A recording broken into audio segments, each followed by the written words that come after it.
Gentlemen, please help me welcome competent communicator Allan Jevon to the lectern, speaking on the subject, stock or stuff? Stock or stuff?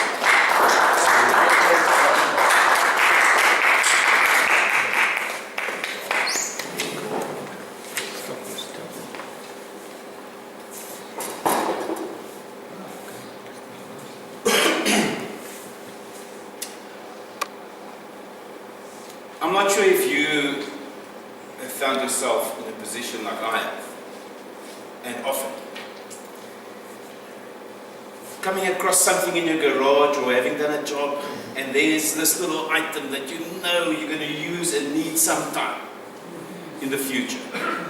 And you go to your garage and you think and you apply your mind so that you can leave it in a spot where you know that when you got a job for it, you'll be able to find it.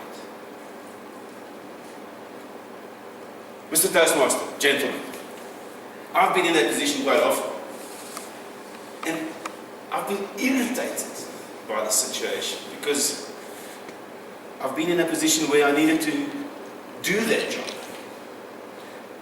and I needed to find that item that I stuck away somewhere at this spot where I told myself 3 months ago it's going to be there, and I couldn't remember where the spot was, and I needed to do the job, and I wanted to get the job done. And so my next step was to, well, let's jump in the car, let's go and buy one, come and do the job, and to find yourself in a situation maybe the next day, but here's this little item that you were looking for. I'm sure everyone has been in that situation. That led me to think of this topic for tonight. It's actually an MBA topic that's really been laboured since the beginning of time, probably. It's called stock versus stuff. And I'd like to illustrate that by a case study. And I was asked by a friend to do a due diligence on a business that they were going to buy. The business is in PPE, protective clothing and equipment type of business that they were retailing and wholesaling. And I'm not going to go into due diligences, but one of the items of a due diligence is to satisfy yourself that the price that you are paying for this business is justified. And in determining that price, you need to verify the stock, because when you're buying a retail and a wholesale business, part of that package that you're buying is stock, or is it stuff? So to do that, I needed to do an on-site inspection. Arrived at this expanse of warehouse, 5,000 square meters. You could hardly see the other end of the warehouse, and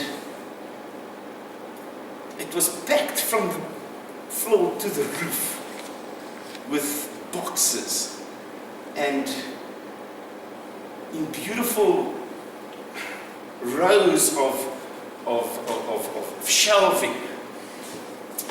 And on first seeing this, I thought, well, I think the stock it seems like it's not a bad price. But as you start to delve deeper and you apply what you've learned when you do an MBA, you realize that let's just make sure this is stock and not stuff. So the difference between stock and stuff is, a stock item is when you know what you've got. How many of this have you got? Where is this that you've got? And has this that you've got passed the sell-by date or not?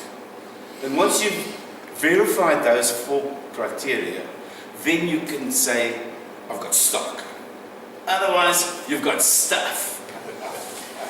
So let me give you an example. Take Builder's Warehouse. Builder's Warehouse probably has in excess of 150,000 stock items. You go in there and you say, look, I'm looking for a little washer for a garden sprinkler. Now, they'll be able to tell you, that sounds like a DIY thing, Mr. Jevon. Yes. And so the DIY section is in the north section of this shop, and there you will find the gardening area where all the gardening tools. And there will be someone there to assist you. When you arrive there, and you say, I'm looking for a little washer for a sprinkler system, they will say, it's in aisle whatever. And as you go to aisle number there, you will find on the right hand side there's a rack of little plastic bags, and they've got the washer for your particular Gardena sprinkler system. Now that's what you call stock. If you want stock, you need to be able to sell it. And you must sell it when someone wants to buy it. You can't want to sell it when the guy's gone that wants to buy it. You must know where it is. Then it's got value. Otherwise, not. Another example was to illustrate stuff, and stock also goes as far as filing.